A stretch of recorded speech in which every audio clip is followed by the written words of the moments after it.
So how do we use the curves for portraits? There's so many different styles for your portraits. You could use curves like this, like this, like this.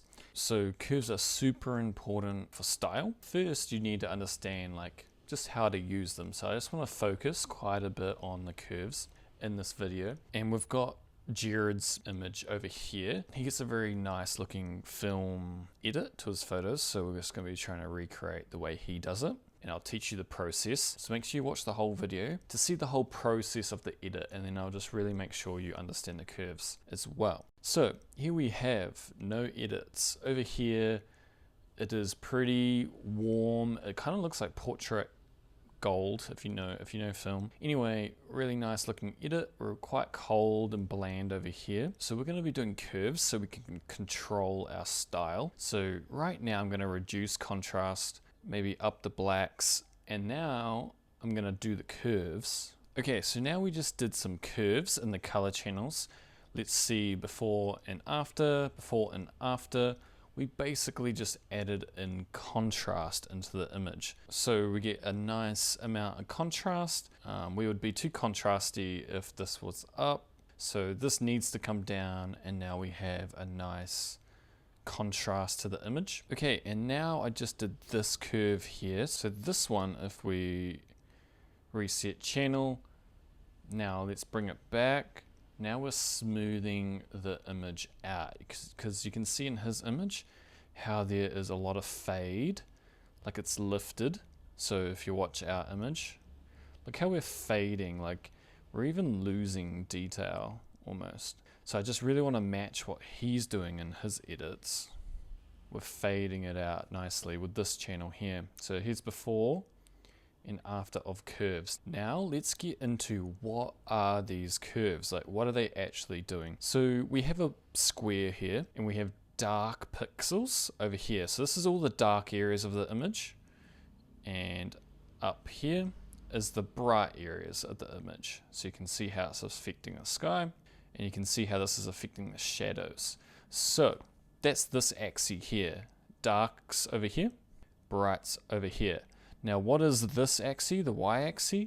This is brightening or darkening. So do we want to brighten the shadows or darken the shadows? Brightening the brights, darkening the brights. So we get this square here that lets us brighten or darken any shade of the image. So we could do the blacks, darken, brighten the blacks, and we get this fade. That's kind of a stylistic choice that we're doing in this one. And then the red, green, and blue channel. So very simply, we can make any color by mixing red, green, and blue. You just have to know color theory, and that's how you make any color you would ever want to make editing a photo, is mixing red, green, and blue in different ways. Okay, so for example, we have the red curve here. Now we've done an S curve. So if we lift the reds, we can see we've got red in the sky now. And just like this curve, the brights are located over on the right here, and the darks are over on the left. Okay, reds in the shadows, reds out of the shadows. And then you can see we've got cyan down here, this bluey light blue.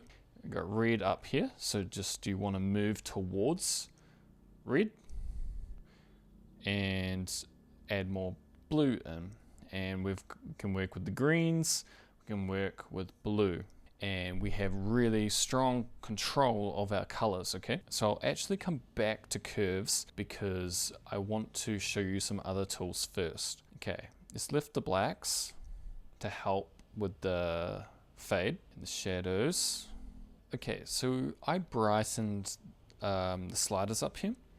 I just want to come into this curve, and we want some filmy adjustments to these portraits. So this curve, the parametric curve, is exactly the same as this curve, how we talked about. Brights on the right, darks on the left, up and down. It's brightening or darkening. So brightening the brights, darkening the brights. Now we're just working with sliders so that they are, it's just a different way of working with this tool, and it's nice because it's a bit easier than plotting lots of points sometimes. So why am I doing this? It is just a filmic effect that I see that he's doing in his edits to get more of a film looking shot. So if you don't like that style, don't do this, okay? But it creates these kind of dampened highlights. Like if we try to reset, dampening, kind of like bringing it down, it creates like a smoother highlight. So that's why I'm doing that. It's kind of a complicated thing if you're a beginner. That's just a really stylized decision there. So don't get too wound up if you don't quite understand that. Okay, so he's obviously quite warm and orange. That's just his style. Let's go for lots of warmth in the shadows. You can see how quickly we get to how big of an impact that does to getting his tones.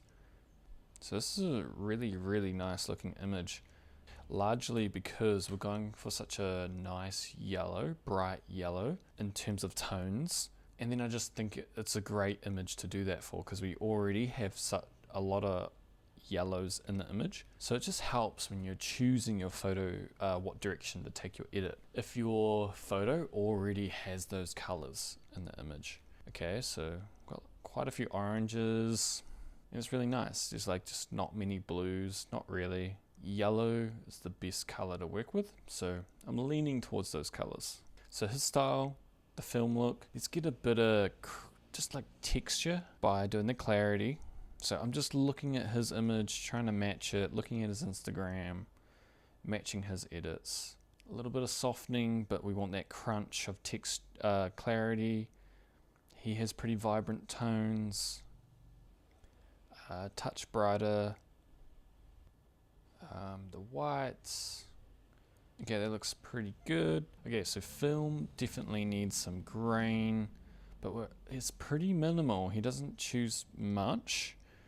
And as for sharpening, I'm going to go 88. Yeah, and we're going to hold Option. And now we're just going to do the thicker edges. It is really sharp already, but I think it's a good balance. By holding Option, we're only sharpening the white lines you see. So if we go higher, it's just the thicker and thicker lines. Now this depends on the style you like. It is really sharp already. I think this is just the same sort of texture I see over in his images. And then profile corrections we're going to leave off because we've got a really strong vignette, very common for portraits because you want the middle of the image to stand out. Let's just quickly cover the settings. 35mm f2 is my favorite f-stop when shooting 35mm. It's nice and bright, so low ISO. Shutter, yeah, it's probably just choosing that to expose the image correctly. HSL for the fine tuning of this image. Like we said before, we want the oranges and yellows to stand out because that's like his style. Same yellows, okay, really vibrant. And then like I don't love this purplish blue in the jeans. See how much better it looks when we remove it? Because it's kind of a gross purple green. That is definitely not complementary to yellow, if you know color theory, which will be a different video. Green, like it's just a really random busy green. We don't need it there. It's kind of messing up our palette again because we're going for like a yellow dominated color palette. I think that's why this image just looks great. Okay, so yellows can be a bit more orange, just a little bit. Yeah, let's get these blues away from this kind of purplish, don't like it. Aqua, just in the background there. Let's go for a nice, it looks good either way. Let's go this way to be like his. Now, portraits, I mean, you're always working with skin tone, no matter if you got a dark complexion or a light complexion of skin tone. Oranges are gonna move your skin tones, and just increasing the vibrance a little bit helps the subject, the skin tone stand out a bit. Works really well in this one. And then I love bringing up the yellow. I see this a lot in many styles, but especially this shot because it kind of blooms the background and illuminates her hair. It looks really good, and we're going for that filmy look where we don't need all that stunning detail in the background, you know? We can blow out some background blue. I think I would darken lips a little more orange. Some of these adjustments, I'm just staring at his image, matching them up. Greens, yeah, in the background they look more yellow. This is a good adjustment to make your greens, like if you understand the color wheel and all those crazy color themes, make colors look nice together. This pushes through greens a bit more towards yellow, which is the color palette we're going for at the moment. So it looks really nice. Okay, now a really important part is the filters. Now I've already done them because they weren't a huge factor. So I thought I'd just come in at the end and show you what's going on. Okay. Darkening the foreground, very common for portraits. Now, what is this doing? It is just lifting our eye from down here up to the subject's face. Now, we don't want to darken the foreground too much that it's noticeable, or we don't want to lose detail, because this is nice down here, like the shape and the outfit is good, but we just want to frame the subject's face the most. Like she's doing a really, really, really great pose with all these angles, all these triangles she's making, if you understand posing. And then just in the middle, her shirt, the belt. Now this is a very center point of the image, so it could get a little shady in there. Not much light gets into the belt area, but I think it's important. So we can lift, make it pop. And then just one more on the subject's face. Now be very, very subtle with an adjustment like this, just to illuminate the face a little bit, okay? Contrast can make your subject, so if we reduce contrast, you can see what that looks like. Too far with contrast stands out a lot, but we just want the right amount at about 9 there. Okay, that is it. No style, kind of cold. We don't have any of these film elements going on with the fade, the contrast. So we definitely really brought his style out in this one and matched it up pretty much perfect. Okay, I just want to review everything and go over the most important parts. So make sure you keep watching. So let's reset the curves. Very flat. Okay, all these tools are working on top of each other. So that's why it looks so bad if you just turn the curves off. But these are really important. So like I said, he's got quite a yellow theme to his style. And a lot of that is coming from split toning, like you saw. Like if we turn that off and on. Now there's a lot of yellows, like he holds that color palette pretty good with all these yellows, but we just really, really enhance it with split toning. And then split toning is very broad. So look how, like, it says shadows, but it is everywhere. Now curves lets us get a little more targeted, like place colors exactly where we want. So if we want red in the highlights, we can do that, where you can't do that with highlights, okay? So you use split toning and curves in combination with each other because they place colors quite differently, and you can start to get styles like he does. Reset, bring it back.